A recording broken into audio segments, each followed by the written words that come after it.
So class 10th, chapter 8th from your NCERT, that is Introduction to Trigonometry। बहुत से बच्चे इस chapter का नाम सुनते ही कांपना स्टार्ट हो जाते हैं क्यों? क्योंकि उनको बहुत सारे उनके सीनियर या फिर सराउंडिंग में ऐसा सुनने को मिलता है कि ट्रिग्नोमेट्री बहुत डिफिकल्ट चैप्टर है। मेरे बच्चे, I am here your maths teacher. मैं आपको ये बोल रहा हूं जो आपको मैथ्स पढ़ाता है कि ट्रिग्नोमेट्री बहुत इजी चैप्टर है। आपको कुछ नहीं करना, सिर्फ मैं आपको जहां पे जो नोट्स देता हूं, जिस तरह से मैं आपको समझाता हूं, आप बस वो प्रॉपर नोट्स बना के थोड़ी सी प्रैक्टिस कर लो तो ट्रिग्नोमेट्री आपको एकदम लड्डू चैप्टर लगेगा। कोई डिफिकल्ट नहीं है, बस जरूरत है सिर्फ आपकी थोड़ी सी प्रैक्टिस की। प्रैक्टिस करो, अपने आप हर एक चैप्टर आपको इजी लगेगा। हाँ, लेक्चर देखने आ गए हो, मजे ले रहे हो लेक्चर के, लेकिन नोटबुक पेन नहीं है, बस लेक्चर देखना है, सुनना है सर क्या बोल रहे हैं, दैट्स ऑल, खत्म कहानी। और वीडियो को लाइक भी नहीं करना है, तो भाई फिर कोई चैप्टर नहीं आएगा आपको। जब भी लेक्चर देखने आए हो, नोटबुक पेन लेके आओ, उसके नोट्स बनाओ, जो टीचर आपको पढ़ा रहा है उसके नोट्स बनाओ, उन क्वेश्चंस को प्रैक्टिस करो, तभी हर एक चैप्टर आएगा। नहीं तो हर एक चैप्टर आपके लिए डिफिकल्ट है भाई। तो लिखना बहुत जरूरी है। फाइनल बोर्ड एग्जाम में या फिर आपके जो मिड टर्म एग्जाम आ रहे हैं, व्हाटएवर जो भी एग्जाम होते हैं, आप उसमें लिखते हो, राइटिंग करते हो। अगर आप लिखोगे नहीं, प्रैक्टिस नहीं करोगे, तो एग्जाम में कैसे लिख पाओगे?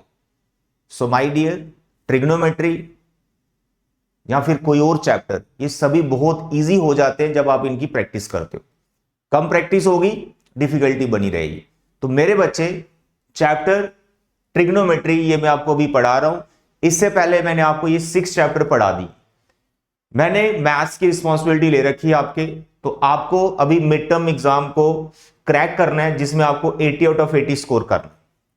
मैंने आपको पहले बताया कि जो क्वेश्चंस मैं आपको यहां पे करवाऊंगा उसी टाइप के आपको मिड टर्म एग्जाम में आ रहे होंगे, और आप 80 आउट ऑफ 80 स्कोर कर सकते हो अगर मेरा पढ़ाया हुआ सभी आप नोट कर लेते हो, उसको बार बार प्रैक्टिस करते हो। अभी तो मैं आपके कॉन्सेप्ट क्लियर करवा रहा हूं, चैप्टर कंप्लीट करवा रहा हूं। जैसे ही हमारा हाफ ईयरली का सिलेबस हो जाता है तो आपको बहुत सारे मैं एक्स्ट्रा क्वेश्चंस करवाऊंगा, most expected, most important question जो आपको टीचर मिड टर्म एग्जाम में पूछ सकता है।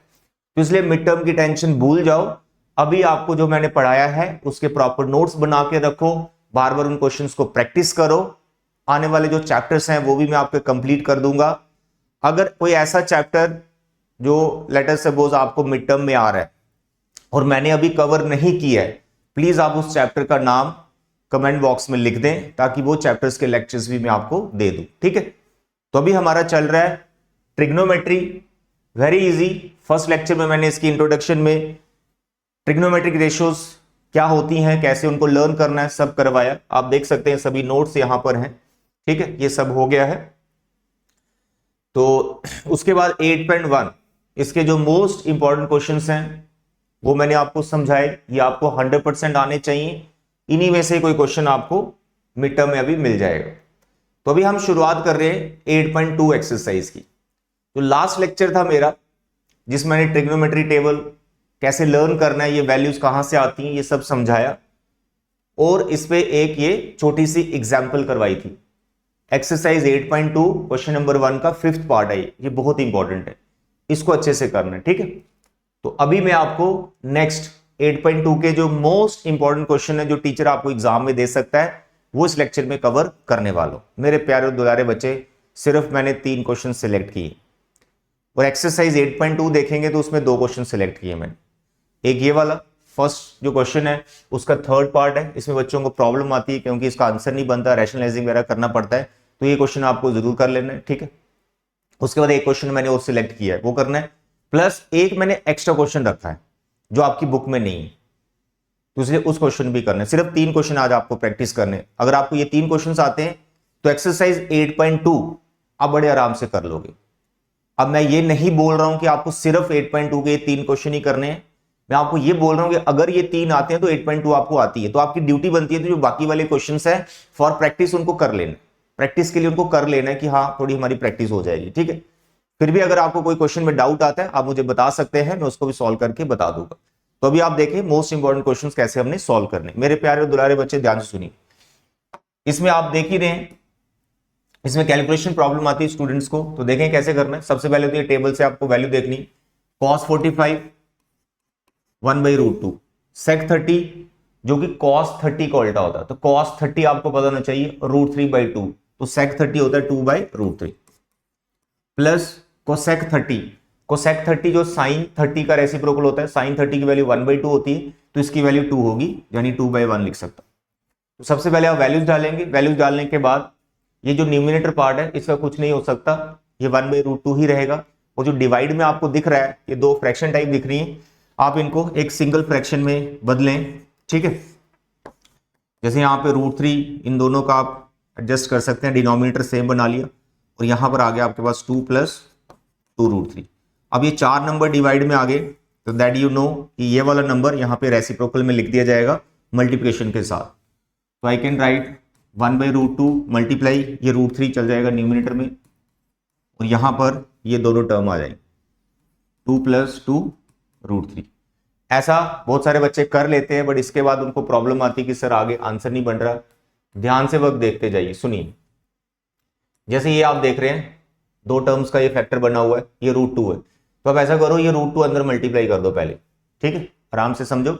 ये √2 अंदर मल्टीप्लाई कर दो, √2 2 से मल्टीप्लाई होगा तो ये 2√2 बन जाएगा, फिर ये √2 इससे मल्टीप्लाई हो जाएगा, ये 2√6 बन जाएगा।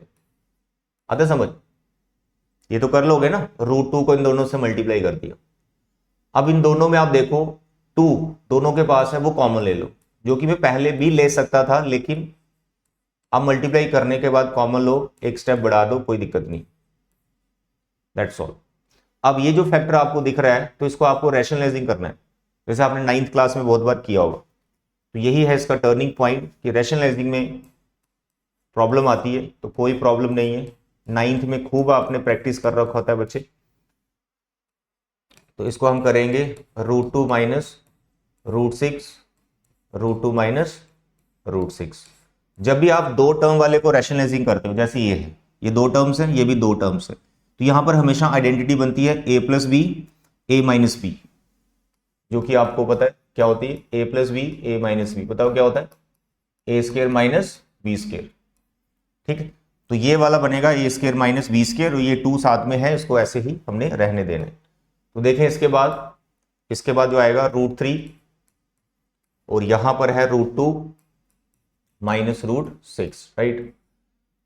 यहां पे 2 अपनी जगह रहेगा, इसको मैं लगा रहा हूं identity a + b a - b, a² √2 का स्क्वायर जो कि 2 हो जाएगा, फिर -√6 का स्क्वायर जो कि 6 आएगा, ठीक है।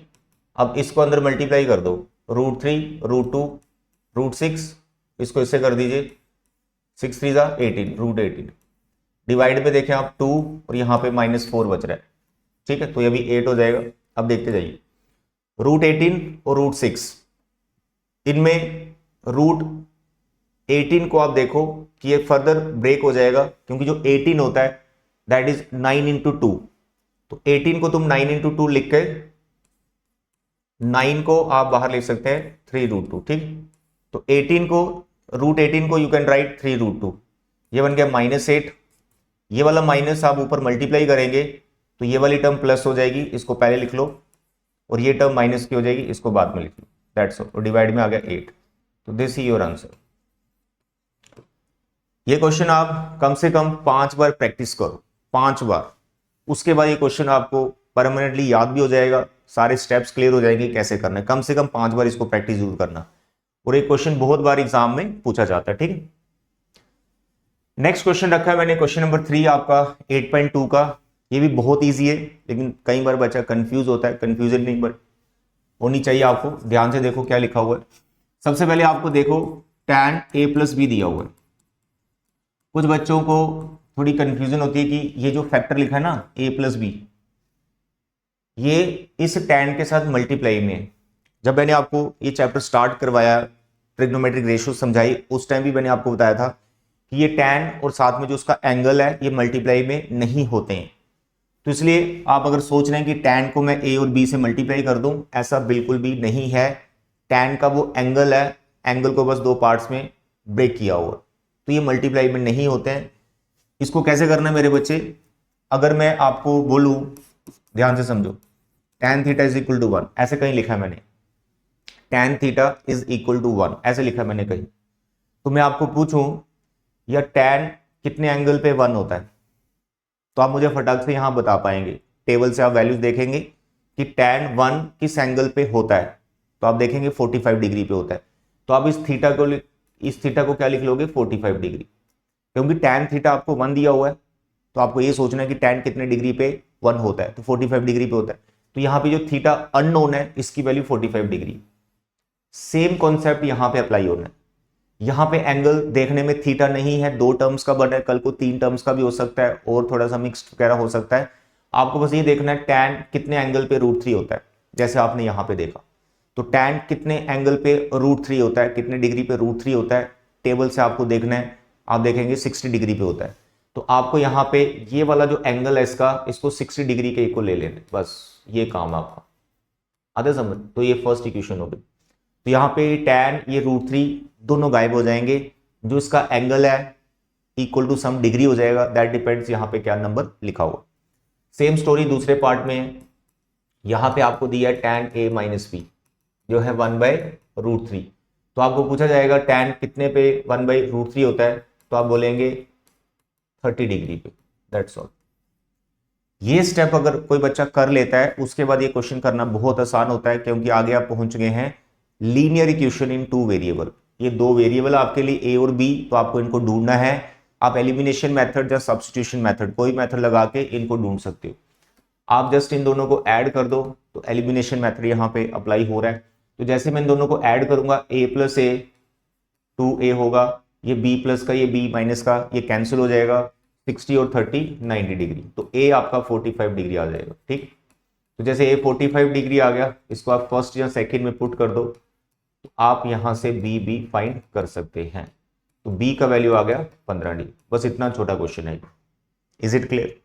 Very important. लेकिन कई बार क्या होता है, टीचर एग्जाम में इतना बेसिक नहीं देता है, थोड़ा सा यहाँ पे एंगल चेंज कर देता है, कल को 2a + 5b ऐसा कुछ रख देगा। तो आपका पैटर्न करने का यही रहेगा, आपको सिर्फ देखना है जो इक्वेशंस बनेंगी उसको कैसे सॉल्व करना है, एलिमिनेशन से या सब्स्टिट्यूशन से। ठीक है, वो आपको देखना है। थर्ड चैप्टर उसके लिए करना पड़ेगा। तो इसलिए मैंने ये एक्स्ट्रा क्वेश्चन रखा है जिसमें मैंने यहाँ 2b और यहाँ 4b कर दिया है। पैटर्न सेम है, मैं आपको समझा देता हूँ। इस एक्स्ट्रा क्वेश्चन को भी आपको कर लेना है। मेरे बच्चे, हमें दिया sin a + 2b √3/2। ठीक, अब आप सोचो साइन कितने डिग्री पे √3/2 होता है, सोचो साइन कितने डिग्री पे √3/2 होता है। तो आप टेबल से वैल्यू देखेंगे, तो ये वाला जो एंगल है वो कितने डिग्री का होगा जिससे √3/2 साइन दे रहे हैं, तो आप देखेंगे 60 डिग्री का होगा, दैट्स ऑल। उसके बाद आप देखेंगे दूसरा cos a + 4b, ये हमने दिया हुआ है 0 के इक्वल। तो cos कितने डिग्री पे 0 होता है, यहां पे क्या एंगल लूं जिससे वैल्यू 0 आए cos की, तो आप टेबल से देखेंगे 90 डिग्री, cos 90 डिग्री 0 होता है, तो ये किसके बराबर होगा, 90 डिग्री पर, दैट्स ऑल। तो आप इन दोनों लीनियर इक्वेशन को आगे सॉल्व करेंगे, एलिमिनेशन लगाओ सब्स्टिट्यूशन लगाओ, दैट योर चॉइस।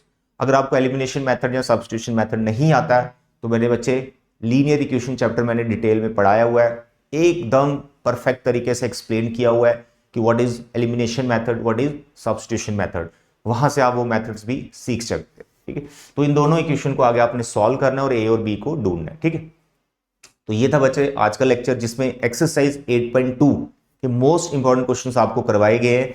आपकी ड्यूटी बनती है बाकी जो क्वेश्चंस हैं उनको अच्छे से प्रैक्टिस कर लेना। ठीक, अब मैं नेक्स्ट आपको 8.3 स्टार्ट करने वाला, दैट इज वेरी इंपॉर्टेंट, और उसका 5 मार्क्स का बोर्ड एग्जाम में भी और आपके आने वाले मिड टर्म एग्जाम में भी क्वेश्चन आएगा।